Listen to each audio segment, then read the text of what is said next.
Entonces, para empezar a grabar la clase de ahora, vamos a seguir siempre con el plan, ¿no? Pero ahora vamos a ver otros apartados que contiene el plan.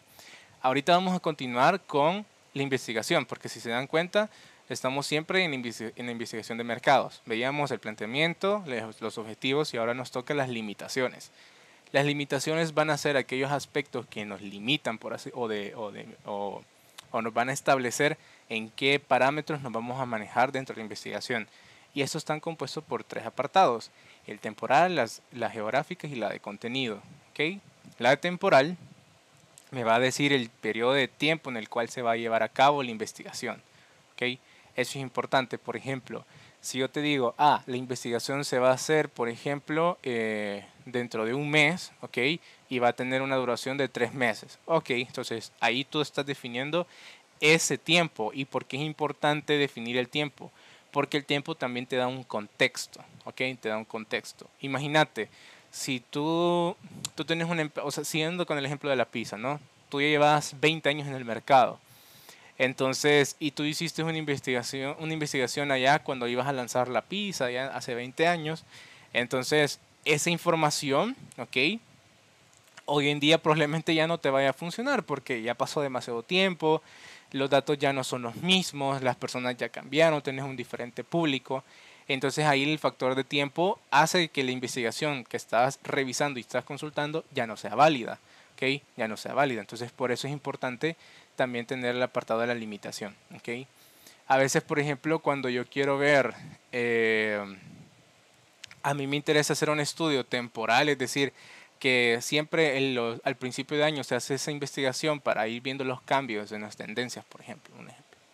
Entonces es importante también definir el tiempo, que es importante definir el tiempo. Entonces imagínate, digamos, en la otra materia que llevan, que es investigación de mercados, eh, normalmente en esos casos, ¿no? El tiempo es lo que dura el ciclo, ¿no? O cuando empezaron a hacer la investigación y cuando se entrega la investigación. Entonces, cuando ustedes estén trabajando la limitación temporal, ustedes van a colocar el tiempo que se tardaron en hacer la investigación, que 3 meses aproximadamente.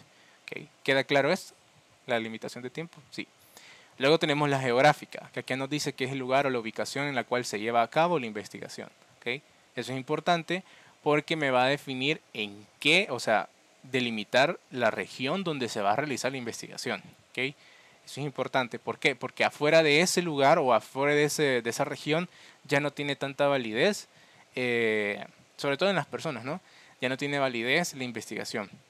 Un ejemplo, si yo digo, bueno, voy a hacer la investigación que estábamos haciendo en la clase pasada, eran las preferencias sobre la pizza dentro de los estudiantes del aula de nosotros, ¿ok? Solo del aula o de la sección de nosotros, o mejor, los que estaban presentes en la clase. Entonces, en la ubicación, si lo quieren ver, era la aula virtual donde estaban conectados los diferentes estudiantes de la sección 02 de mercadeo. Va, chivísimo. Pero esa información ya no iba a aplicar, por ejemplo, a algún estudiante de la Matías. Pues, por ejemplo, ya no cuenta, ya no es lo mismo, porque son otros estudiantes, ¿ok? Es otra área geográfica, si lo quieren ver así. O si nos vamos a la otra sección mía de FUME, tampoco es válida. ¿Por qué? Porque son aulas diferentes. Entonces pasa eso. Por eso es importante también definir la ubicación o dónde se va a dar a cabo esta investigación. ¿Ok? Entonces, si yo hablo por ejemplo, cuando estamos viendo la determinación del universo, el área geográfica o la limitación geográfica debe coincidir con qué aspecto de la determinación del universo, chicos y chicas.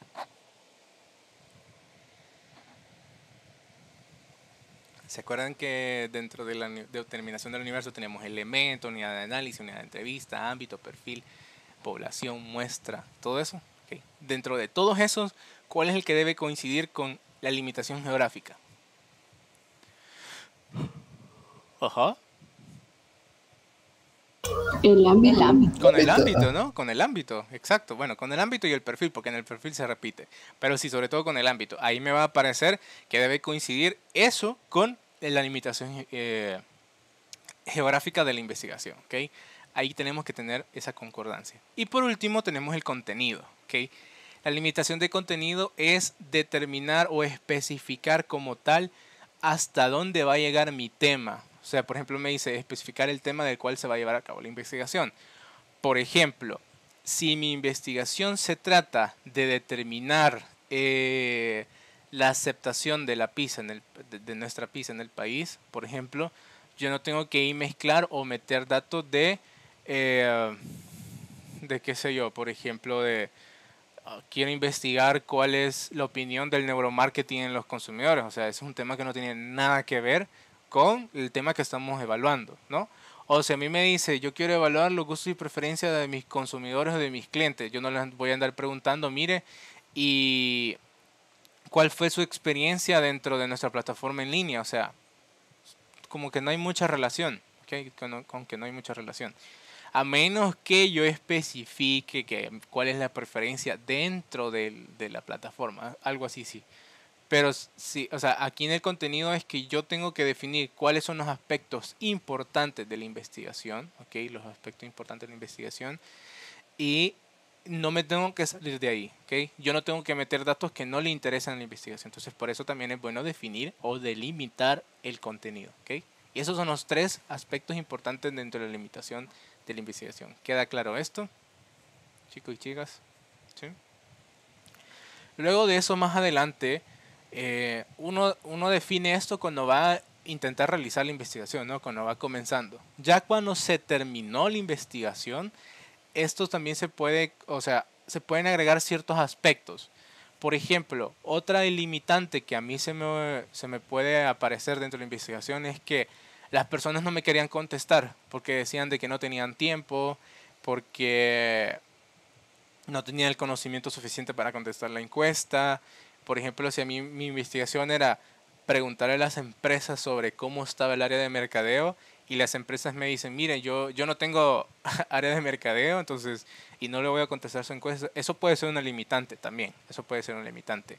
O, por ejemplo, que ahorita, por ejemplo, en la mayoría de investigaciones el COVID debe aparecer, porque ya no tenemos libertad de andar investigando en el campo, por así decirlo. O sea, investigación de campo, es decir, salir, ir a preguntar y todo eso. No es tan fácil hoy en día por la misma situación en que estamos viviendo. Entonces, también podría aparecer el COVID acá.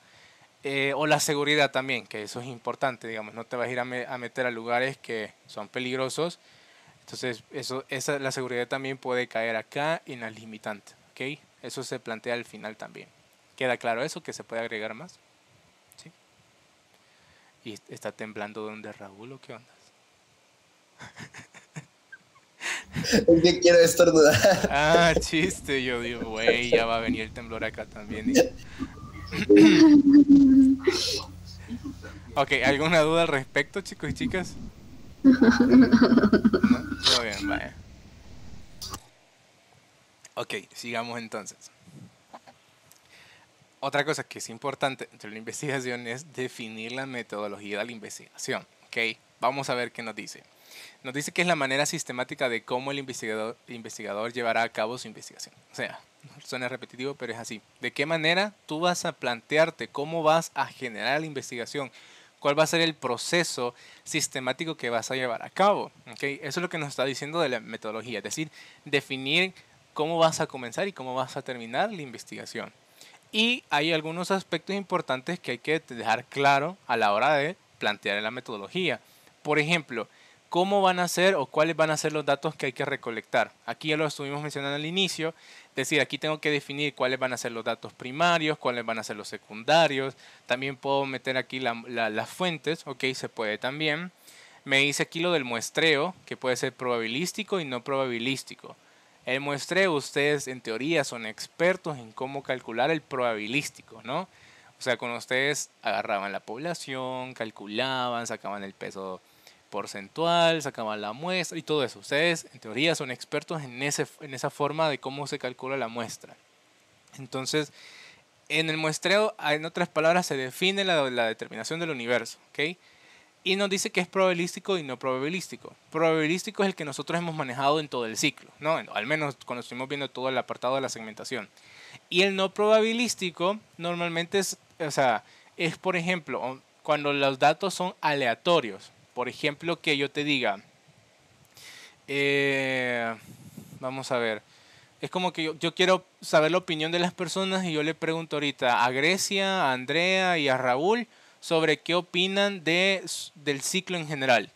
y yo después diga, ah, bueno, estas personas dijeron esto y esto y esto, entonces, y hasta ahí, o sea, fue aleatorio la manera de cómo lo escogí, sí, no seguí ningún dato estadístico, no dije, ah, tantas personas deben de ser hombres, tantas personas deben ser mujer, tantas personas deben de ser de qué carrera, o sea, no tomé en cuenta las variables, solo dije, tú, y ahí murió. Entonces, si lo queremos ver así de forma sencilla, eso es lo no probabilístico, ¿ok? Es decir, no hay un proceso estadístico en el cual se puede escoger las personas, ¿ok? Aquí no hay pesos porcentuales, aquí no hay cálculo de la muestra, aquí solo te digo, ah, le voy a preguntar a 5 personas, ah, le voy a preguntar a 15 personas, a ver qué me dicen. Eso es lo no probabilístico, ¿ok? Luego tenemos el instrumento, que aquí nos va a, o sea, el instrumento al final va a ser la herramienta que nos va a ayudar a poder obtener la información de los datos primarios, ¿ok? Entonces, el instrumento puede ser, por ejemplo, la encuesta, que era lo normalmente que estábamos manejando a la hora de utilizar la determinación del universo. Y por último tenemos también el análisis de los datos, es decir, todos esos datos que nos generan las personas se van a presentar, se van a calcular, se colocan en una tabla, se sacan gráficos, pero al final lo importante es hacer el análisis de eso, ¿ok? Es decir, esos datos transformarlos en información, ¿ok? En información. ¿Por qué? Porque la información nos ayuda a tomar las decisiones. Entonces, esos datos, por ejemplo, el porcentaje de las personas que dijeron que sí querían mi producto, el porcentaje de las personas que dijeron que querían este tipo de ingredientes, la cantidad de personas que decían de que sí querían comprar el producto o decían que tal vez. Entonces, todo eso son datos y eso lo debería de pasar a información cuando yo analizo esos datos. ¿Qué representa eso de nosotros? Entonces, eso es lo que debería contener al menos la metodología de investigación. Luego nos dicen que tenemos los tipos de investigación, ¿ok? Acá tenemos 3 tipos. Tenemos la cualitativa, la cuantitativa y la mixta. Por ejemplo, cuando yo digo de la cualitativa, aquí yo quiero saber datos cualitativos, ¿ok? Es decir, por ejemplo, si yo les pregunto, ¿qué onda, Marvin? ¿Estás aquí? ¿Me puedes abrir el micro? Sí. ¿Qué onda? Vaya.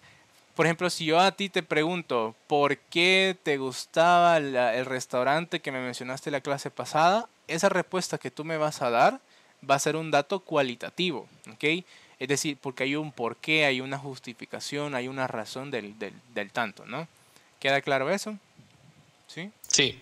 Entonces, si yo te pregunto, por ejemplo,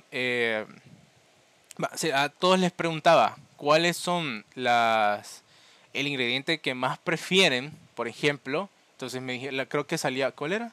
Era los hongos, eran el Pero primero. un hongo, sí, correcto. Ajá, entonces, vaya, por ejemplo, ahí porque yo hice el cálculo de un conteo de cuáles eran los ingredientes que más se solicitaban, que eran los hongos en primer lugar y pepperonis en segundo, si no me equivoco.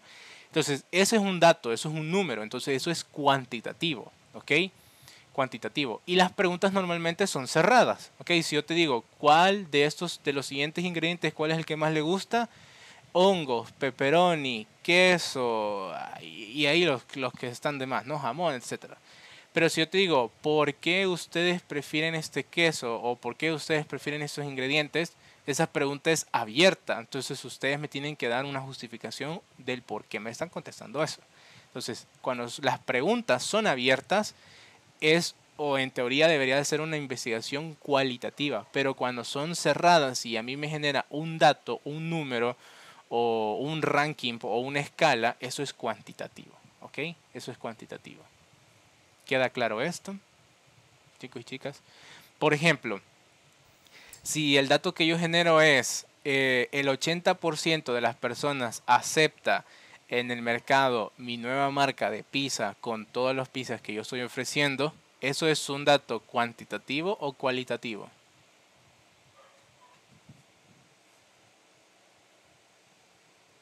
¿Cuánti? Es cuantitativo. ¿Por qué? Porque yo dije el 80% de... entonces eso es cuantitativo.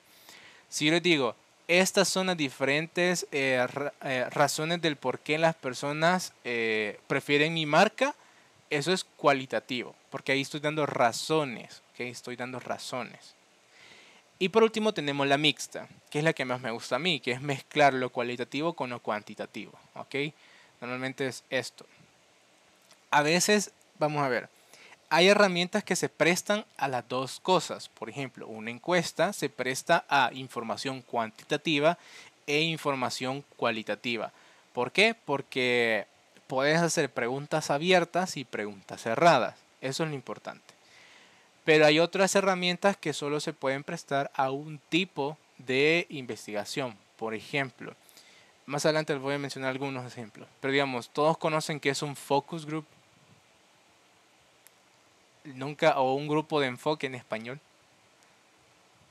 Es donde se van a dar diferentes opiniones de una marca.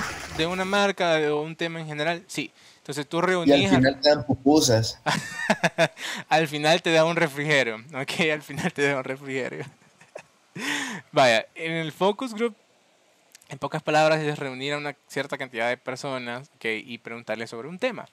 Entonces, aquí lo que te interesa es como entender por qué le gusta o qué sienten, cuál es la experiencia, cuál es la opinión, bueno, y así sucesivamente. Entonces, esa es información cualitativa, ¿ok? Sobre todo es cualitativa y no puede ser cuantitativa por el número de personas, porque en el focus group anda entre los 5 a 8 personas máximo, debería de ser la cantidad que debe componer un focus group. Y o sea, si vos le preguntas a las personas, vamos a ver, levante la mano a quién le gusta más este distintivo de marca. Y la levantan de los 8, la levantan 4. Y te dice, vaya, y de este distintivo de marca, ¿cuál es el que le gusta? Y levantan los otros 4. ¿Ok? Vos decís, bueno, entonces 50% le gusta este distintivo y el 50% le gusta este otro distintivo. En general, toda la población, la mitad sí le gusta. No, eso no se puede hacer, ¿ok? Porque la muestra ahí solo son 8 personas, pues, o sea, 8 personas no son representativas a toda una población. Entonces, por eso, en un focus group, por ejemplo, tiene una orientación cualitativa. No voy a ir a preguntar datos, o sea, cuantitativos. No puedo hacer eso, ¿ok? No puedo hacer eso. ¿Me voy a explicar? En una entrevista lo mismo pasa, digamos, si la entrevista tiene una orientación o se generó a través de algo probabilístico o una muestra probabilística, sí. Pero si solo le voy a preguntar a una persona o solo le pregunto a unas cuantas, o sea, no puedo generar datos cuantitativos. Eso es lo importante. Entonces les digo, y me gusta a mí la mixta porque se complementan. Digamos, yo quiero saber cuáles son cuáles son las marcas que más les gusta de la pizza. O sea, a mí me va a dar a entender cuáles son las principales marcas que a los consumidores les gusta, ¿ok? Entonces yo puedo definir ahí, estas son mis competencias, por ejemplo. Pero si yo les pregunto también por qué les gusta a ellos, es que ellos tienen el mejor sabor, ellos tienen el mejor servicio a domicilio, ellos tienen la mejor atención al cliente. Entonces yo ya estoy entendiendo entonces las razones de por qué le gusta mi competencia, ¿ok? Y eso me ayuda, por eso prefiero la mixta porque me da las dos cosas. Me da un dato estadístico y me da una razón del por qué ese dato estadístico, ¿ok? ¿Queda claro eso, chicos y chicas? Ok, vale. Sigamos. Luego vamos a tener las diferentes herramientas, ¿no? De recolección de datos. Por ejemplo, tenemos entrevistas estructuradas, semiestructuradas y no estructuradas, ¿ok?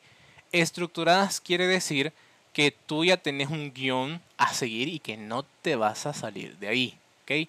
Tú ya tenés la cantidad de preguntas, cuáles son las preguntas para romper el hielo, para entender el tema y para cerrar la entrevista, ¿ok? Tenés esas preguntas.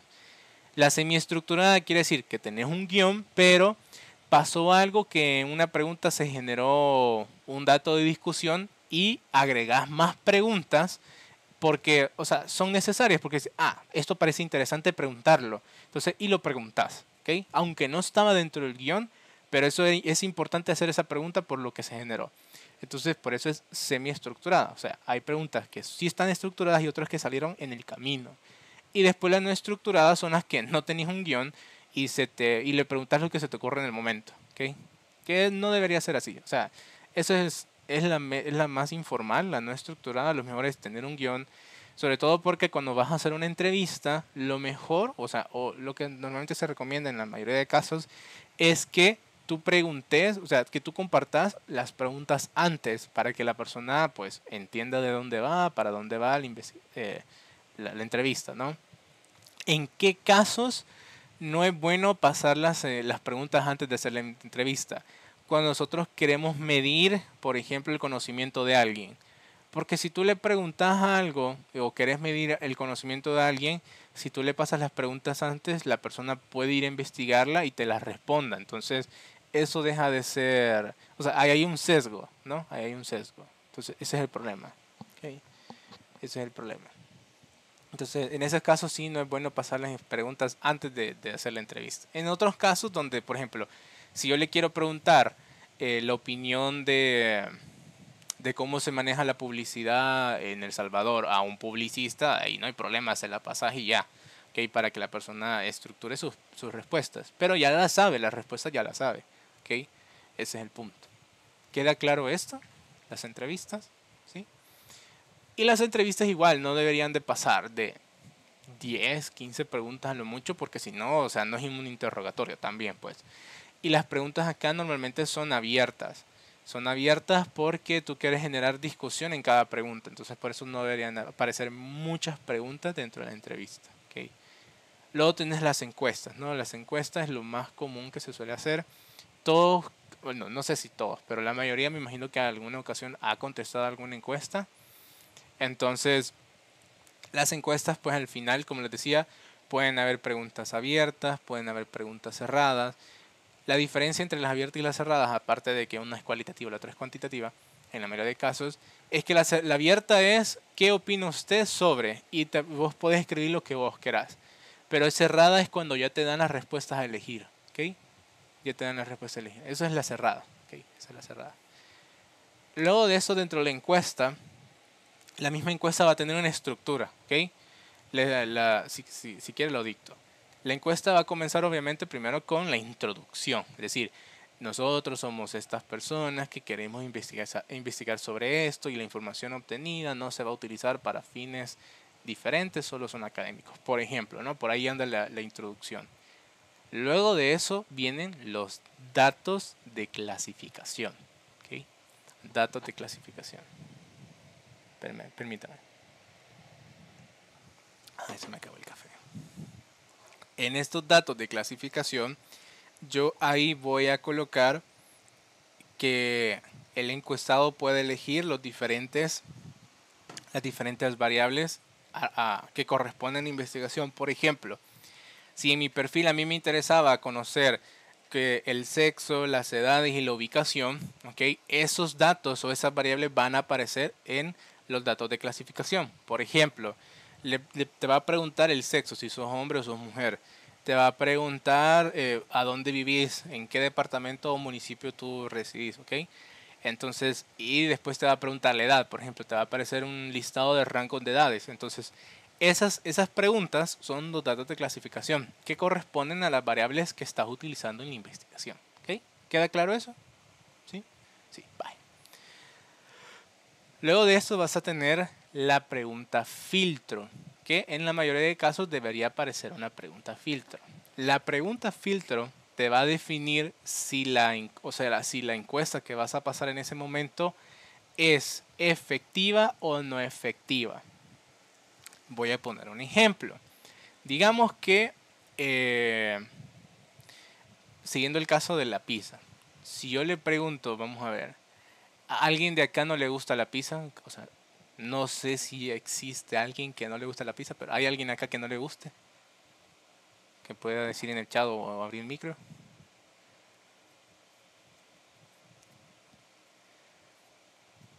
¿Nadie? ¿A todos les gusta la pizza? Bueno, y menos mal porque le iba a bajar un punto. No, mentira. No, mentira. Vamos a ver. En este caso, si a todos ustedes les pregunto, o sea, bueno, les voy a preguntar primero el sexo, la ubicación y el rango de edad, datos de clasificación. La pregunta filtro sería, ¿usted es un consumidor de pizza o usted consumió pizza en los últimos 3 meses, por ejemplo? También se puede hacer algo así. Entonces la persona me va a decir sí, no, ¿ok? Ahí no hay para dónde, ¿es un sí o es un no? Ahí no puede haber un tal vez. ¿Por qué? ¿Eres o no eres un consumidor de pizza?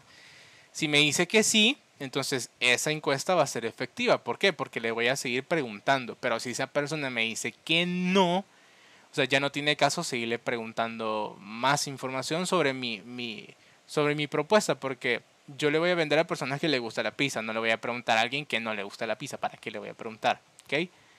Hay pocos casos donde una investigación se puede trabajar con las dos cosas, con los sí y con los no. Por ejemplo, si yo, como que yo te diga, a mí me interesa saber la opinión de las personas que fuman y de las personas que no fuman. Entonces, si yo te digo, ok, ¿tú eres un consumidor de cigarros? Sí. ¿Cuáles son las marcas que consumís? Este y este y esta. ¿Cuántas cajas o qué tipo de caja consumís? Ah, yo soy de las personales, creo que se llaman, y las otras, ¿cuáles son? Las cajas normales, vaya. ¿Cuántos cigarrillos fumas al día? Esa persona me va a poder contestar esas, ¿no? ¿En qué lugar compras los cigarros? Vale. Pero la otra persona que me dice que no fuma, yo le voy a preguntar, ¿por qué no fumas? Ah, porque me hace daño. Ah, porque soy alérgico. Eh, si le digo, por ejemplo, ¿estás de acuerdo en que se lancen campañas para, para reducir el consumo? Sí, no, sí. Ok, si es un sí, le voy a preguntar también, por ejemplo, para ti, ¿cuál sería la orientación o qué debería aparecer dentro de la campaña? O sea, si se dan cuenta, las dos personas me van a servir, pero le voy a preguntar una cosa y a otra le voy a preguntar otra cosa, por ejemplo. Pero volviendo a la pizza. En este caso, como decíamos que a todos nos gusta la pizza, ok, supuestamente. Entonces, si yo le paso la encuesta a todos ustedes me van a dar una encuesta efectiva, ok. Es decir, que me van a poder seguir contestando toda la encuesta. Pero si hay alguien que me dice que no le gusta, a esa persona solo le abordé la encuesta, pero como me dijo que no le gusta, ya no puedo continuar. ¿Por qué? Porque no le voy a hacer preguntas de pizza a alguien que no le gusta la pizza. ¿Ok? ¿Queda claro esto? ¿Sí? Y de ahí empiezo a hacer las preguntas necesarias, ¿ok? La encuesta más fácil de realizar es cuando la encuesta está planificada, perdón, con base a las 4P. Por ejemplo, yo le pregunto sobre el producto, le pregunto sobre la plaza, el precio y la promoción. ¿Ok? Eso es lo más común. Entonces, como que te diga también, mira, ¿cuáles son los ingredientes que más te gustan? ¿A dónde te gusta comprar la pizza? ¿Cuáles son los precios que normalmente pagas por la pizza? ¿Cuáles son las promociones que más utilizas? Bueno, todas esas cosas, ¿ok? Le preguntas eso. Si la encuesta está orientada a estimar la demanda, ¿ok? Por ejemplo, yo estoy lanzando un nuevo producto al mercado y quiero saber la demanda, hay preguntas que son clave, que las vamos a ver más adelante. ¿Okay? Y después simplemente cierro la encuesta, o sea, con datos, por ejemplo, a qué hora se realizó la encuesta, quién pasó la encuesta y en qué lugar se pasó la encuesta. Son datos de control que se les dice que va al final de la encuesta. ¿Todo claro hasta acá, chicos y chicas? ¿Sí? Okay. Esto en profundidad lo van a ver el otro ciclo, aquí solo para que vayan entendiendo los diferentes casos de cada uno. Luego tenemos los focus group, que lo estaba mencionando, son grupos de personas que se les quiere preguntar sobre su opinión sobre algo en específico, que quieren lanzar, digamos, siguiendo el caso de la pizza, por ejemplo, en un focus group yo le puedo dar degustaciones de las diferentes preparaciones de pizza, por ejemplo. Esta me gusta más, esta me gusta menos, la masa es muy delgada, la masa es muy dura, esta me gusta más porque es bien suavecita, esta es crujiente, y así sucesivamente, las opiniones que salgan ahí del focus group, ¿ok? Luego tenemos Mystery Shopper. ¿Alguien ha escuchado esto en alguna ocasión? Yo, el cliente incógnito. Exacto. ¿Qué sabes más o menos de eso, Marvin? Que son clientes, bueno, son en este caso personas contratadas por determinada empresa que lo que hacen es ir a los establecimientos, un ejemplo de comida, y van chequeando que todas las normativas se cumplan en base a lo que a veces pues ellos están ofreciendo. Ok, digamos, en este caso, la traducción es que vos sos, como tú lo dijiste, ¿no? El consumidor incógnito. O sea, cuando tú te vas a hacer pasar por un consumidor normal, que digamos, si vas a un banco, vas a un restaurante, tú te vas a comportar como cualquier usuario, ¿okay? Como cualquier usuario.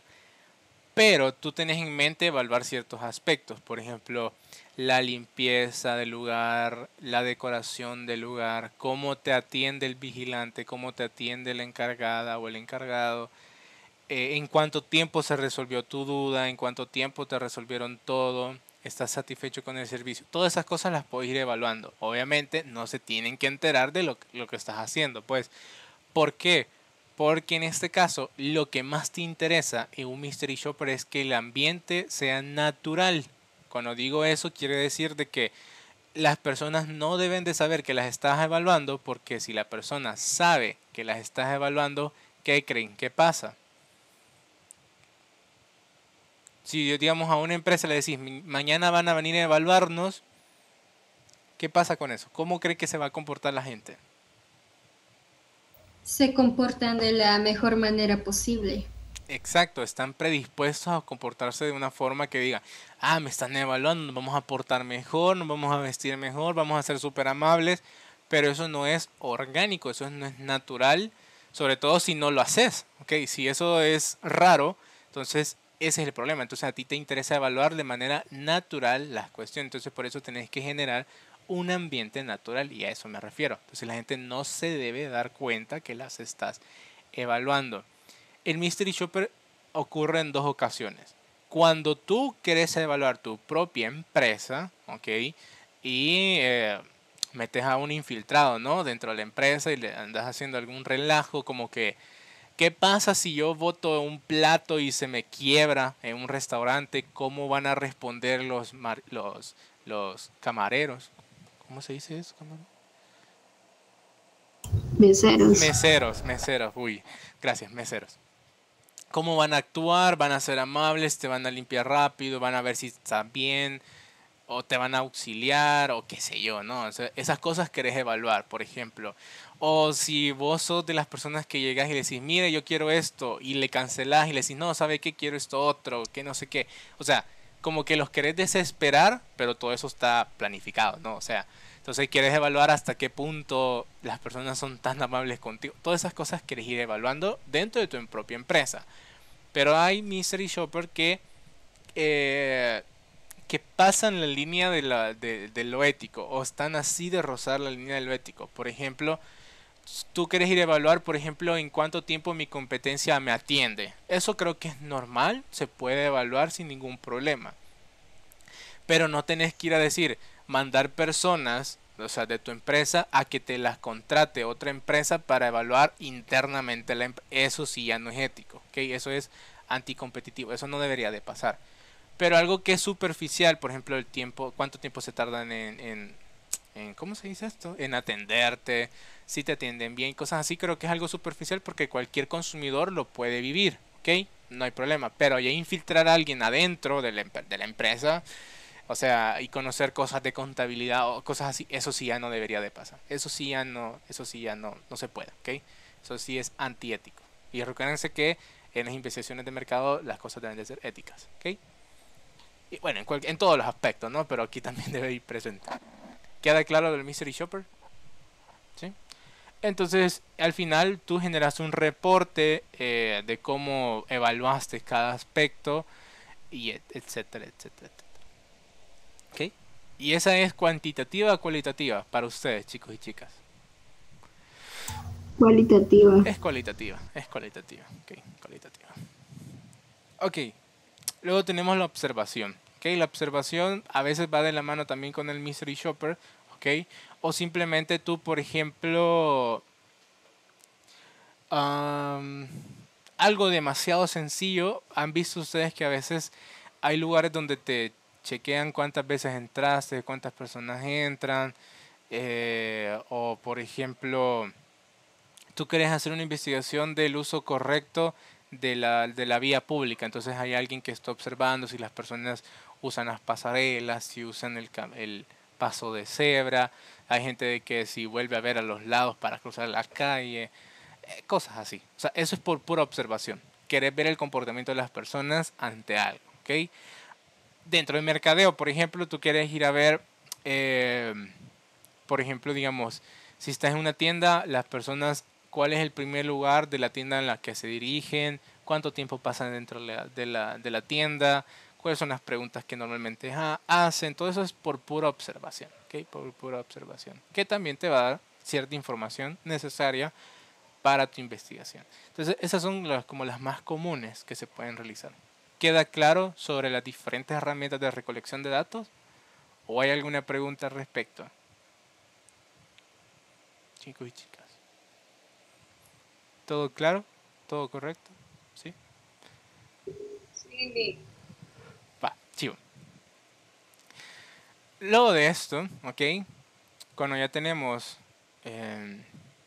las herramientas, pasamos la información y todo eso, sacamos los datos, preguntamos, vamos a tener un montón, una base de datos, ¿ok? Esa base de datos tenemos que presentarla, ¿ok? Tenemos que presentarla. Y normalmente esto es una estructura de cómo se presentan los datos, ¿ok? Nosotros sabemos que teníamos objetivos generales y específicos, ¿no? ¿Se acuerdan? Entonces yo en la presentación de datos, yo lo que recomiendo es que por cada pregunta se haga lo siguiente. Digamos, si tenemos 10 preguntas, van a haber 10 diferentes presentaciones. Por ejemplo, voy a comenzar con el objetivo en el cual mi pregunta va a responder. Recuérdense que las preguntas que yo tengo en la herramienta deben responder obviamente los objetivos, ¿ok? ¿Por qué? Porque a través de la herramienta yo contesto los objetivos. Entonces, por ejemplo, si el objetivo era conocer el top of mind de las marcas de pizza en El Salvador para el 2021, entonces la pregunta es ¿cuáles son las marcas de pizza que se le viene a la mente al pensar en pizza? Por ejemplo, esa va a ser la pregunta. Entonces el objetivo va a ser ese y la pregunta va a ser esa otra. ¿Ok? Luego de eso tengo la tabla específica donde yo ahí tengo todos los datos de todas las respuestas que se me solicitó. ¿Ok? Ordenadas a través de las diferentes variables. Entonces ahí, digamos, tengo tabla general y tabla específica. ¿Ok? La tabla general, la diferencia entre la específica y la general es que en la específica yo voy a cruzar variables. Por ejemplo, yo quiero saber según qué rango de edad, qué sexo y qué lugar me dijo esto y esto y esto. ¿Ok? Por ejemplo, 5 hombres de 20 a 25 años que viven en Santa Tecla me dijeron que Pizza Hut es la marca que más se le viene a la mente. ¿Ok? Entonces, ese dato de esa forma va a estar ubicado en la tabla específica. ¿Ok? Pero en la tabla general solo voy a encontrar datos como tantos hombres me dijeron esto, todas las personas de estas edades me dijeron esto y todas las personas de este lugar me dijeron lo siguiente. ¿Ok? ¿Ven la diferencia? En una, la respuesta o los datos están ordenados por las variables por separado, la general, y la otra están están ubicados en la mezcla de las diferentes variables, entre hombres, mujeres, edades, ubicaciones, etc. ¿Ven la diferencia, chicos y chicas? ¿Sí? Okay. Son los mismos datos, pero están presentados de forma diferente. ¿Okay? Específica, variables cruzadas. Generales, variables separadas. ¿Okay? Así de sencillo. Una vez yo ya tenga las dos tablas, yo voy a generar gráficos. ¿Okay? Un gráfico, dependiendo cómo la importancia o el peso de la pregunta, voy a generar gráficos. ¿Okay? Estos gráficos se generan a través de las tablas, normalmente de la general. ¿Okay? Si necesito cruzar algo o una gráfica cruzable, tengo que sacarla de la tabla específica. ¿Okay? Entonces, la gráfica simplemente me va a dar la representación visual de cómo se comportan los datos en la tabla. ¿Okay? Por ejemplo, aquí van a ser gráficos de pastel, de barras, de escala también, por ejemplo, ¿no? O de puntos de escala.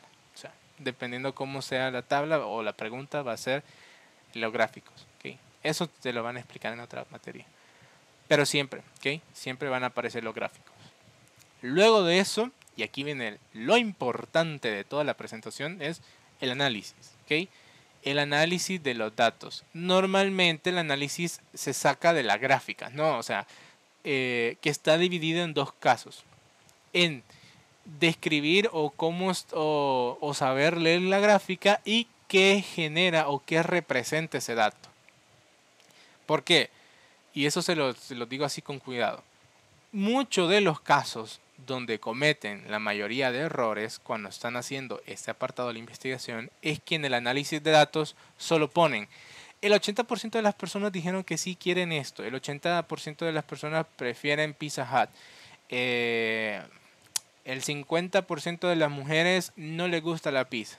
Y ahí ese es el análisis para las personas.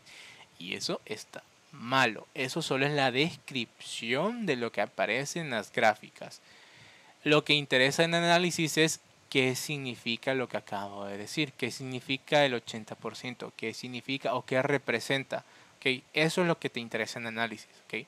Si me dice que el 80% sí aceptaba el producto, quiere decir que, en otras palabras, es un producto que va a ser altamente aceptado por el público en general, público de las pizzas. ¿Okay? Entonces, ¿qué significa ese dato? Eso es lo que te interesa y lo que tiene el peso en el análisis. No es solo leer la tabla o la gráfica, es qué representa lo que acabas de decir. O sea, ¿okay? ¿Queda claro eso? ¿Sí? Chicos y chicas. ¿Aló? ¿Queda claro? Sí, no, tal vez más o menos. Me perdí. Sigo en el planteamiento del Sí, problema. claro. Va. Y luego tenés las conclusiones y las recomendaciones. ¿Cuál va a ser la clave en las conclusiones? Que tú, digamos, si tenés 5 objetivos, al menos vas a tener 5 conclusiones y cada conclusión vas a contestar y responder a ese objetivo. ¿Ok? Eso es clave. Si se dan cuenta, a lo largo de todo esto hay una concordancia. Del planteamiento salen los objetivos. ¿Ok? Las preguntas responden los objetivos. Y ahora las conclusiones van a contestar sí o no esos objetivos. ¿Ok? ¿Me doy a entender? ¿Sí? Entonces, las conclusiones son dar una representación o una interpretación de lo que acabas de analizar. ¿Ok? Más o menos así está la cosa. Más o menos así está la cosa. Entonces, por eso les digo, si tenemos 5 objetivos, al menos van a haber 5 conclusiones. Y las recomendaciones, pues ahí ustedes ya sabrán, ¿no? Es decir, se recomienda que esta investigación se haga cada cierto tiempo. Se recomienda que la empresa sí entre al mercado porque es altamente aceptada. Se recomienda a la empresa de que que se enfoque más en las entradas que en los postres, según lo que veíamos en la clase pasada. Y así sucesivamente. Son las recomendaciones que se generan. ¿Queda claro, chicos y chicas? ¿Sí? Entonces ven como, esta es como una manera general de ver la investigación, ¿no? O sea, esta es la manera general. Entonces, ¿qué son los datos al menos mínimos que debe tener su investigación? ¿Queda claro hasta acá? ¿Sí? Vaya, sigamos. Si yo ¿se acuerdan que les decía lo de la estimación de demanda? Ok, nos dice que esto solo es necesario si estamos lanzando un nuevo producto al mercado o servicio para conocer la posible demanda que tendrá. Si la investigación o todo el plan de mercadeo está orientado en lanzar un nuevo producto, entonces la estimación de la demanda debería de aparecer. Y como primer objetivo específico decía estimar la demanda. Entonces, okay, aquí no les voy a enseñar ahorita porque no tenemos tiempo, cómo se estima. Creo que si nos queda una clase más, voy a dar un ejemplo, un ejercicio de cómo se hace. Pero nos dice, ¿qué se necesita saber para poder estimar la demanda? Primero, que la estructura, la metodología de investigación debe de ser cuantitativa. ¿Por qué? Porque necesito datos. Okay. Si no, no puedo sacar, o sea, si la investigación es cualitativa, yo no puedo sacar una estimación de demanda, pues porque necesito datos estadísticos. Entonces, normalmente se saca de las encuestas. La encuesta nos dice que primero necesito saber el abordaje versus las encuestas efectivas. Es decir, ¿se acuerdan ustedes de la muestra, no? Entonces, por ejemplo, eran 400 encuestas, 200 encuestas. ¿Se acuerdan de eso, no? ¿Sí? Vale. Entonces, por ejemplo, si me dice que la muestra son 200, quiere decir que deben de haber 200 encuestas efectivas. Y para que sean efectivas, decíamos que en la pregunta filtro deben de decir que sí son consumidores o que sí conocen o lo que sea que le estoy preguntando, pero debe ser sí. ¿Ok? Sí es así. Entonces, si las encuestas son efectivas, ahí vamos a trabajarlas. Pero me dice versus los abordajes. Entonces, ¿qué es un abordaje? Por ejemplo, Cuando yo le ando preguntando a las personas, ¿usted es consumidor de pizza? Me va a decir sí o no. ¿Ok? Si me dice, para yo alcanzar esas 200 sí, o sea, 200 personas que me dijeron que sí, imagínate que yo le tuve que preguntar a 250. ¿Ok? Yo le pregunté a 250 personas, de las cuales 200, que son lo que yo quería, me dijeron que sí.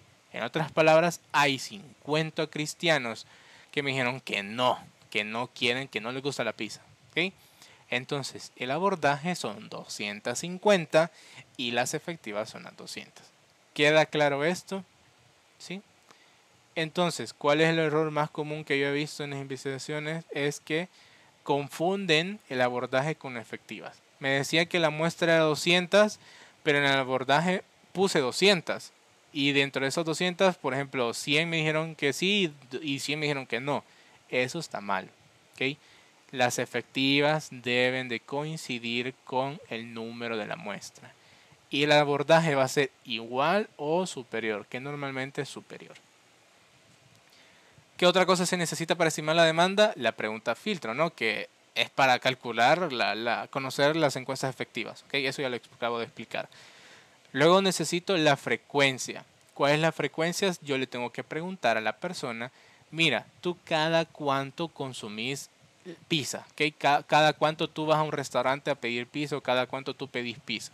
¿Okay? Porque a mí me interesa saber el tiempo, perdón, la frecuencia en la cual se compra pizza, por ejemplo, al mes. ¿Okay? Digamos, aquí en el chat, póngame, al mes, ¿cuántas veces comen pizza?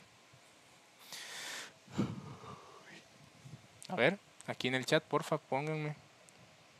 ¿Cada cuánto piden pizza? Al mes.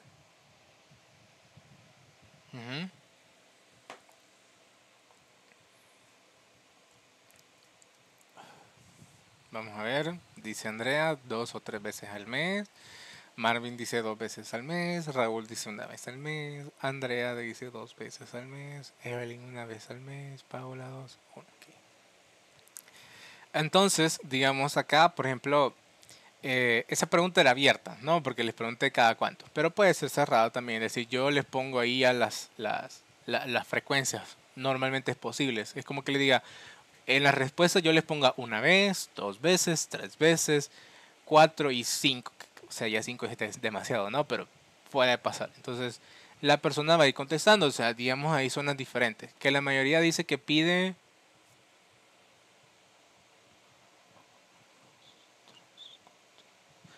La mayoría dice que pide 2 veces al mes y en segundo lugar pide solo 1 vez al mes. ¿Okay?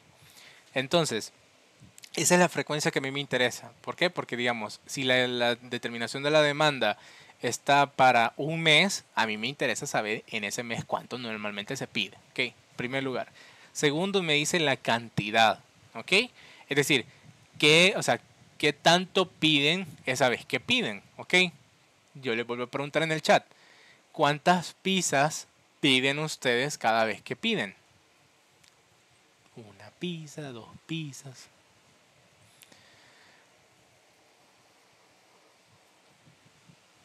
Una pizza por persona. A la madre. Ok. Ajá, me dicen que son entre... La mayoría pide 2 pizzas. O sea, solo Raúl es el que tiene dieta que solo pide una. No, mentira, Raúl. La mayoría de las personas sanas pedimos 2 pizzas. No, mentira, mentira. Vaya, vamos a ver. Entonces, ahora yo ya sé que la mayoría de personas piden 2 veces al mes. Y mezclado es que piden cada 2 meses, que piden de esas 2 veces al mes, piden 2 veces, o sea, 2 pizzas perdón. Al mes piden 2 veces, ¿ok? Y en esas 2 veces piden 2 pizzas, ¿ok? Ese es el chiste. Entonces tengo que preguntar esas 2 preguntas. Perdón por repetirlo, ¿ok? ¿Queda claro eso? Esa es la cantidad y la frecuencia. Y me interesa porque yo tengo que, dentro del cálculo de la estimación de demanda, me interesa saber cuánto piden y cada cuánto piden. ¿Okay? Y por último, tengo la pregunta de demanda, que así se le dice coloquialmente, la pregunta de demanda. Que aquí es, ¿estaría usted dispuesto a comprar las diferentes pizzas que yo le estoy ofreciendo? ¿Okay? Que para eso tengo que ya hablarle de mis pizzas, ¿no? Entonces aquí me va a decir sí, no o tal vez. ¿Ok? Quiero que anoten lo siguiente. Si las personas me dicen que sí, ¿ok? Que sí quieren comprar la pizza que yo voy a ofrecer, entonces ese se va a clasificar como un mercado motivado. ¿Ok? Si las personas me dicen que sí van a comprar mi pizza, entonces eso es un mercado motivado. ¿Ok? Si las personas me dicen que tal vez, ¿ok? Tal vez comprarían mi producto, ese es un mercado motivable. ¿Ok? Si es tal vez es mercado motivable. Y si las personas me dicen que no, ese es un mercado no motivado. ¿Ok? Si me dicen que no, es no motivado.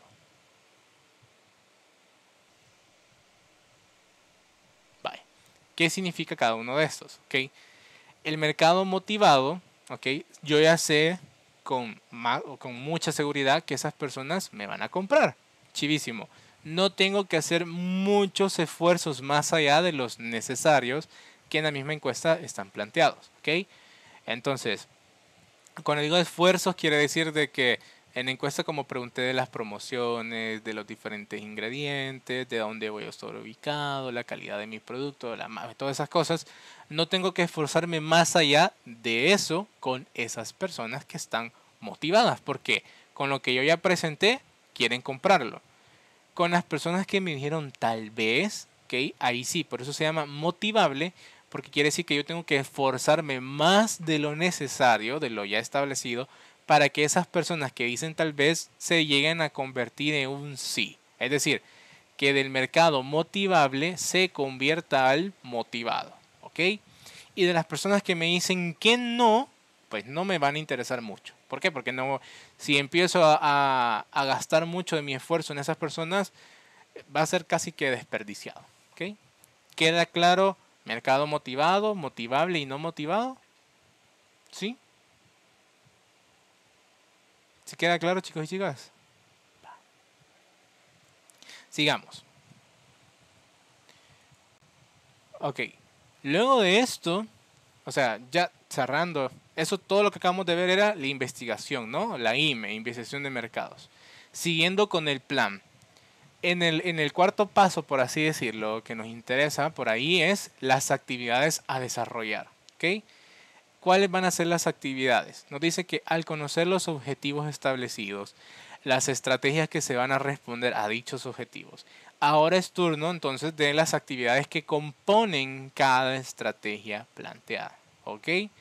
Entonces, yo voy a establecer las diferentes estrategias que ya mencionábamos, pero dentro de cada estrategia, estas van a ver, tiene que encontrarse una forma de cómo se van a ejecutar. Y esa ejecución se determina en las diferentes actividades. ¿Ok? Actividades. Por ejemplo, si yo les digo, ok, si yo les digo a ustedes que una de mis estrategias es enfocarnos mucho en el branding de mi marca, bueno, branding de mi marca suena repetitivo, pero en el branding dentro de toda mi empresa hacia el público, que digamos que si esa es mi estrategia, aunque suene así medio chafa, ¿no? Pero si mi estrategia es el branding, ¿ok?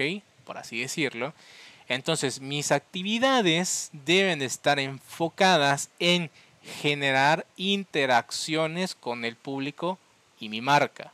Por ejemplo, ok, si decimos que la estrategia es el branding, van a haber ciertas actividades que no podrían faltar. Por ejemplo, activaciones de marca. ¿Ok?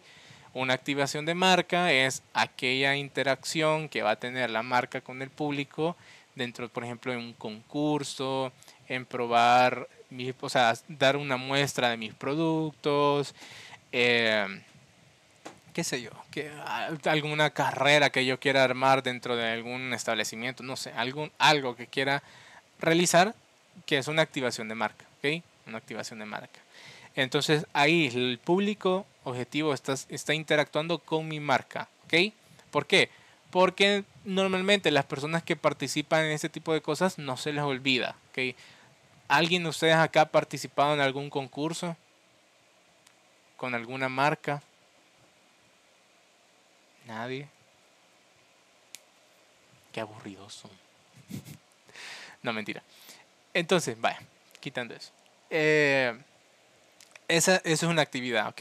Es decir, armar todo lo de la activación de marca. Otra actividad, por ejemplo, va a ser, digamos, dentro del branding, si lo quieren ver así, es, por ejemplo, el street marketing, ¿ok? ¿Se acuerdan que en medio mencionábamos lo de street marketing en su momento? Entonces, ese es otro tipo de interacción con el público. Y la actividad es, pues, especificar cómo se va a generar todo ese street marketing, ¿ok? Eso es importante. Entonces, esas actividades van a ir respondiendo a cada una de las estrategias planteadas. Es decir, normalmente, como les decía, van a haber una o dos estrategias y por cada estrategia va a haber un listado de actividades. Y en el plan tenemos que especificar cómo se va a hacer cada una de esas actividades. ¿Ok? ¿Queda claro entonces esto? ¿Sí? Ok, va chivísimo. Una vez yo ya tengo entonces las actividades que responden a las estrategias, a mí me interesan dos cosas: el presupuesto y, si es necesario, la proyección. Okay, por ejemplo, cuando yo hablo de presupuestos, estoy hablando de aquel documento donde me presentan todos aquellos gastos monetarios que yo necesito para llevar a cabo las diferentes actividades. Me dice aquí: como toda actividad a realizar conlleva el uso de recursos, dichos recursos tienen un costo, obviamente. Entonces, así que en presupuesto se debe especificar el valor monetario de cada recurso que se gastará para llevar a cabo todas las actividades de todo el plan. ¿Okay? Entonces, en ese presupuesto, en ese Excel, yo voy a tener clasificado cada una de las actividades, cada uno de los recursos que se van a utilizar por actividad y el valor de cada uno de esos recursos. Entonces, al final yo voy a tener el costo total que me va a generar realizar todo ese plan. ¿Ok? Todo ese plan. Y por último tengo la proyección.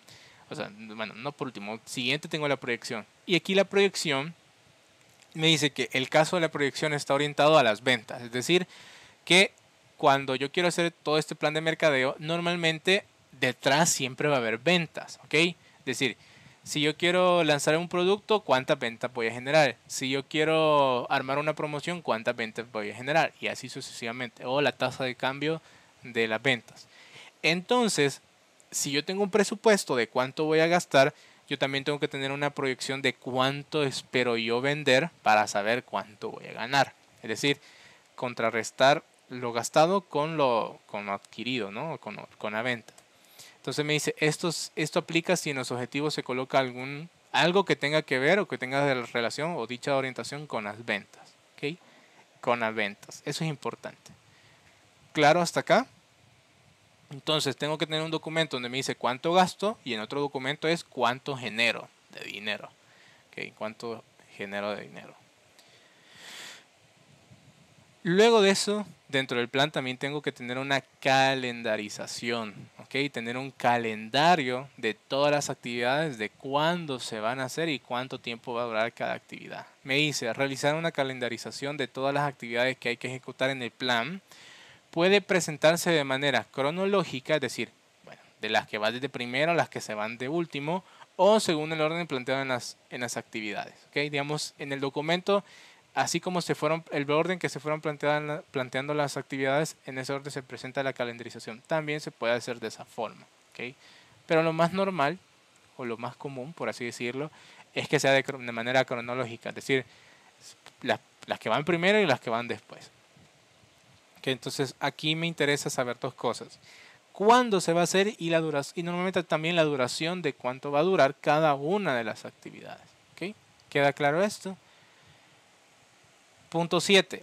El control y la evaluación. ¿Okay? Como les decía en la clase pasada, un plan debe contener un control. Si no se controla, no sabemos si lo estamos haciendo bien o la estamos regando. Entonces, dice, como todo plan debe existir un control para verificar que todo esté saliendo perfecto, o al menos como se espera. Esto nos va a ayudar a medir la efectividad de las diferentes actividades. ¿Okay? Como decíamos, tenemos actividades. Cada actividad va a utilizar recursos. pero cada actividad tenemos que ver si está funcionando correctamente, si lo estamos haciendo como dice el plan. Si el plan me dice que yo tengo que contratar a 10 personas, que esas 10 personas van a ser actores dentro de la actividad de Street Marketing, entonces el control es ir a verificar que contraté las 10 personas. No me voy a salir ahí con 5. ¿Y dónde están las otras 5? ¿No? Entonces el control me dice eso. Y dentro del control existen los KPIs. Los KPIs son aquellos indicadores claves de rendimiento, ¿okay?, que me van a decir si lo que estoy haciendo está bien, está mal o está más o menos. ¿Okay? ¿Alguien ha escuchado de este término, los KPIs o los indicadores claves de desempeño? O en inglés los Key Performance Indicators. ¿Nadie? Vaya. En otras palabras, aquí tengo que pasarme a la otra presentación. Aquí los KPIs me dicen, que como concepto me dice que también conocidos como indicadores, lo que acabo de decir, indicadores claves de rendimiento, esos nos ayudan a poder controlar los procesos o las actividades a realizar. ¿Ok? Son indicadores, es decir, son números o son aspectos que nos ayudan a calcular si lo que estamos haciendo está bien o no. Normalmente un indicador está dado por un cálculo, me dice, relación o conteo que nos muestra si el desempeño se está realizando correctamente. Es decir, que es una medida del nivel de desempeño de una actividad, plan, proceso, etc. Y claro, esta irá ligada a un objetivo anteriormente planteado. Ok. También es común ver algunos KPIs junto a un estándar o referencia. Por ejemplo, vamos a ver. Si a mí me dice, okay, que para el Street Marketing yo tengo que contratar a 10 actores, okay, que van a desempeñar la actividad, entonces mi estándar o referencia son los 10 actores, ok, chivo. Y el KPI va a ser ir a contar si están las 10 personas. Si hay menos de 10, hay un problema. Y si hay más de 10, ¿por qué hay más actores? O sea, ¿cuál fue el cambio? ¿En qué momento se contrató más? Entonces, debemos cumplir ese KPI, ¿ok? Otro KPI, por ejemplo, va a ser se va a dar sustento a, quiero ver, a unas 15 personas que participen como tal dentro de mi Street Marketing. Entonces, yo tengo que ir a ver como KPI cuántas personas realmente participaron. ¿Participaron 10? ¿Participaron las 15? ¿Participaron más? ¿Okay? Si participaron menos, hay un problema. ¿Por qué? Porque no se tuvo el alcance que esperábamos. Si están las 15, que es el estándar, estamos bien. Si hay más, puede ser bueno, sí, porque tuvimos un mejor alcance. Pero el problema va a ser que quizás no tenemos los recursos necesarios para poder ofrecer esas personas de más. Por ejemplo, si yo decía que voy a participar 15, tengo 15 premios.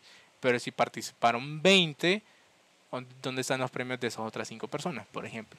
Entonces, ven el KPI. El KPI simplemente nos ayuda como indicador de si estamos haciendo bien o no estamos haciendo bien las cosas. Decíamos que tenemos 3 tipos. Un cálculo, una relación o un conteo.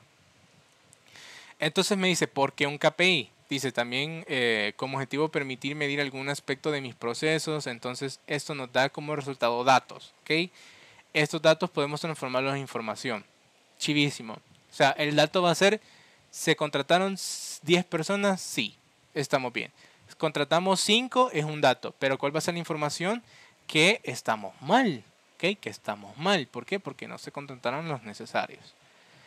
Y me dice, si tenemos información podemos evaluar el rendimiento. ¿Okay? Que es lo que realmente queremos y nos interesa los KPIs.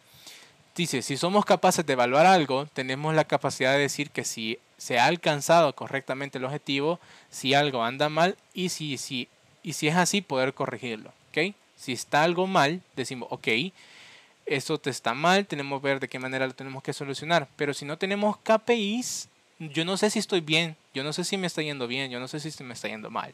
¿Okay? Ese es el punto importante. Los KPIs más comunes dentro del mercadeo tenemos, por ejemplo, de KPIs en las ventas, en las redes sociales, en la producción o en el retail. Si querés, enfoquémonos ahorita en las redes sociales. Por ejemplo, ¿qué indicadores creen ustedes que son súper comunes en las redes sociales, chicos y chicas? Ustedes que pasan todo el tiempo en Instagram, en Facebook, en TikTok, cosas así. 2 indicadores comunes que no pueden faltar. Seguidores y likes. Seguidores, ok, ¿cuántos seguidores tiene la página, ¿no? O el influencer. Ok, eso es un indicador, sí. ¿Y de qué es? ¿De qué tipo? De conteo, porque solo es ir a contar el número, pues. Luego tenemos los likes, también es de conteo, solo es ir a contar cuántos likes tiene las publicaciones, ¿no? Los comentarios también. Por ejemplo, aquí puedo tener dos tipos de indicadores. El número de comentarios versus... No, bueno, solo el número de comentarios ya es un indicador de conteo. Me puede decir también, por ejemplo, el tipo de comentarios, si son buenos o son malos, ¿ok? Si son haters, si son personas que nos apoyan, personas que están participando, etcétera, etcétera, ¿ok? Y lo segundo, bueno, perdón, lo tercero va a ser si lo quiero ver como una relación entre el número de likes y el número de comentarios. ¿Por qué? Porque digamos, ¿se acuerdan que decíamos que teníamos de cálculo, de relación y de conteo? El de relación normalmente es una división, ¿ok? Relación igual división. Entonces yo puedo decir, quiero ver cuántos comentarios hay versus el número de likes. Normalmente hay más likes que comentarios casi siempre. Entonces yo voy a dividir comentarios entre likes para saber la relación que hay entre estos. ¿Ok? Si es 1 a 1, quiere decir que hay la misma cantidad de comentarios como de likes. Que eso está bien. ¿Ok? Que está bien.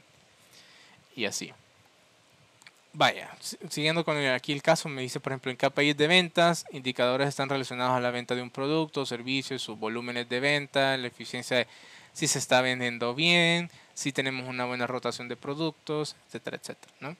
En redes sociales, como los que estábamos mencionando, puede ser también, por ejemplo, las reacciones, número de reacciones que hay, el tipo de reacción que hay, o sea, que no sean de burlarse o de tristeza, sino que sean de emoción o de alegría o me encanta. Esas son las reacciones que más me interesan. ¿Ok?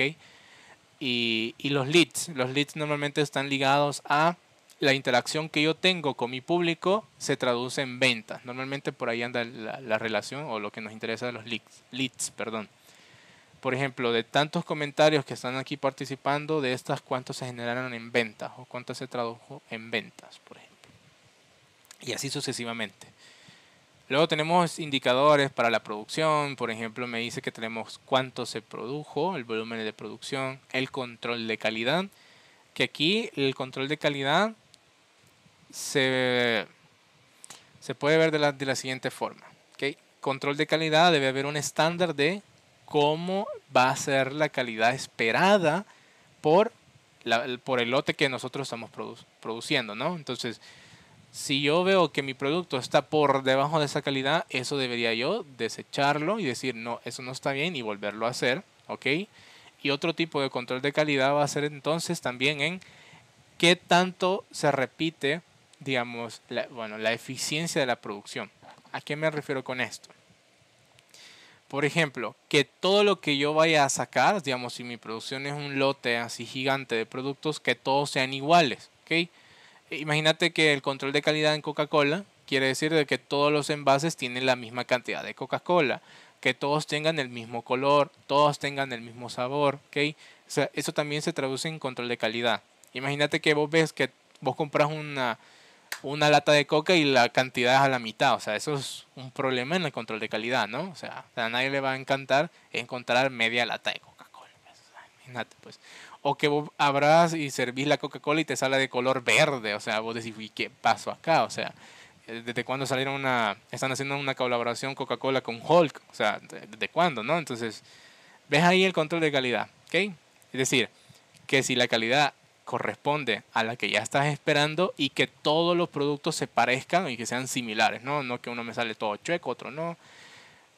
El producto que más me da risa a mí, que tiene que tiene un control de calidad bien chueco, son las paletas payaso. ¿Okay? Todos conocemos las paletas. Men, yo no entiendo ahí, o sea, no sé si es a propósito o qué sé yo, pero tiene unas todas deformes esas paletas, o sea, que cuando tú compras una y te sale buena, o sea, esa es milagrosa, esa es espectacular, o sea, yo no entiendo, o sea, yo no entiendo. Que yo creo que lo hacen ya a propósito, la verdad, creo yo. Ay, no. Es como, yo me acuerdo que, no sé si ustedes vieron este video, no sé, en Instagram o en TikTok, donde mencionaba de que una de las teorías de Starbucks te dice de que porque ellos no tienen publicidad, no sé si vieron eso, ¿sí? Lo Que de los nombres, ¿no? lo de los nombres, Ajá. exacto. Que mencionaba, creo que era un podcast, que mencionaba que Starbucks no, ellos escriben a propósito mal tu nombre para que vos lo tengas que publicar en tus redes sociales, como, de nuevo me escribieron mal mi nombre, así no se escribe mi nombre, cosas así. Entonces tú subías a las redes sociales el vaso de Starbucks y tú le estás dando publicidad a ellos. Yo dije, chole, eso está muy bueno. Entonces, eso puede ser así. Entonces, ¿ese es un control de calidad? Sí. Y vos decís, escriban mal el nombre. Entonces, puede hacer. Otro ejemplo de KPI va a ser las mermas. ¿Saben qué es merma de algo? Es el desperdicio. ¿Ok? Por ejemplo, tú decís que vos tenés tela, ¿ok? Y esa tela tú la transformas en pantalones. Todos esos pedazos de telas, todo eso que quedó así de sobra, que no se utiliza porque pues solo son mechas, por ejemplo, todo eso es la merma, ¿ok? Todo eso es la merma. Obviamente en el KPI de la merma lo que querés es que tengas poco desperdicio, pues, o sea, porque al final es una pérdida, ¿no? A la larga es una pérdida. Entonces son tipos de KPIs en la producción y al último, por ejemplo, otros que son comunes son los del retail, es decir, lo de los minoristas, que aquí son como la rotación de los productos, la tasa de crecimiento en las ventas en un anaquel, es decir, que el mes pasado versus este mes, qué tanto creció o disminuyó la venta en ese anaquel, el nivel de participación en los clientes en el POP, ¿okay? Cosas así. ¿Okay? Son KPIs que nos pueden ayudar ahí. ¿Queda claro con los KPIs, chicos y chicas? ¿Sí? Ok. Entonces, cuando estamos armando un plan, regresando al plan, es importante eso, tener esos KPIs planteados para que a mí me digan cómo va a salir las cosas, si estamos bien, si estamos mal, etcétera. Y ya para ir recapitulando, para ir terminando, entonces un plan debe contener objetivos, debemos realizar un diagnóstico estratégico, dentro del diagnóstico tenemos que tener las herramientas, esas herramientas nos van a dar las diferentes estrategias a seguir, tenemos que hacer una investigación de mercado con todos sus apartados, qué planteamiento, qué objetivos de la investigación, la metodología, etcétera. Luego tengo que tener las actividades que van a corresponder a cada una de las estrategias, el presupuesto, y bueno, y la proyección me faltó ahí, la calendarización, el control y la evaluación. ¿Ok? Todo eso debe de contener al menos ese plan. Ese documento debe contener mínimo esto. ¿Ok? ¿Queda claro? Chicos y chicas, ¿sí? Ok. Entonces, así, eso es como verlo de manera sencilla, ¿no? O sea, lo más sencillo para hacer un plan. Entonces, pero sí, esos son los aspectos mínimos que debería tener un plan. ¿Por qué? Porque a mí me interesa que todos los que vayan a participar conozcan cuáles son los objetivos que hay que alcanzar, cuándo se van a hacer las actividades, qué actividades son, cuáles son los recursos que necesito, en qué fecha se van a hacer. En el control también puedo poner, por ejemplo, quiénes son los que están responsables tras cada actividad, el número de participantes, el alcance que puedo tener por cada actividad, etcétera, etcétera, etcétera. ¿Ok? ¿Queda claro lo de los planes de mercadeo, chicos y chicas? Como les digo, aquí solo era en 2 clases intentar darle ese brochazo, ¿no? De cómo se arma el plan. Los que son de mercadeo, cuando lleguen al último ciclo, se van a dar cuenta, bueno, el último año, porque ahí son 2 de plan, si no me equivoco, una, se van a enterar de que más o menos por aquí anda la cosa, ¿ok? Y todo el ciclo se trata de armar el plan, por eso, o sea, aquí solo es un brochazo en 2 clases lo que van a ir a aprender en todo un ciclo. Y hasta acá llegaba la clase. ¿Alguna pregunta, chicos y chicas? ¿No? ¿Todo bien? ¿Todo correcto? Y yo que me alegro. Y yo que me alegra. Así me llega. Vamos a ver. Ya el otro lunes ya no hay clases, ok, esta era la última entonces, sino que ya el otro lunes comenzamos las exposiciones, ok, comenzamos las exposiciones. Así que, bueno, me alegro haberles estado dando las clases hasta esta fecha. Yo espero que hayan aprendido, espero yo, por favor, que ese es el chiste de las clases, ¿no? Ir a aprender más que pasar la materia. Pasar la materia es un síntoma nada más. es un síntoma de que usted conoce lo que está practicando, ¿no? De sus conocimientos. Entonces, ¿hay alguna duda sobre lo que acabamos de ver, de todo el plan? ¿No? ¿Todo quedó claro? ¿Sí? Ok. Bueno, voy a dejar de grabar entonces.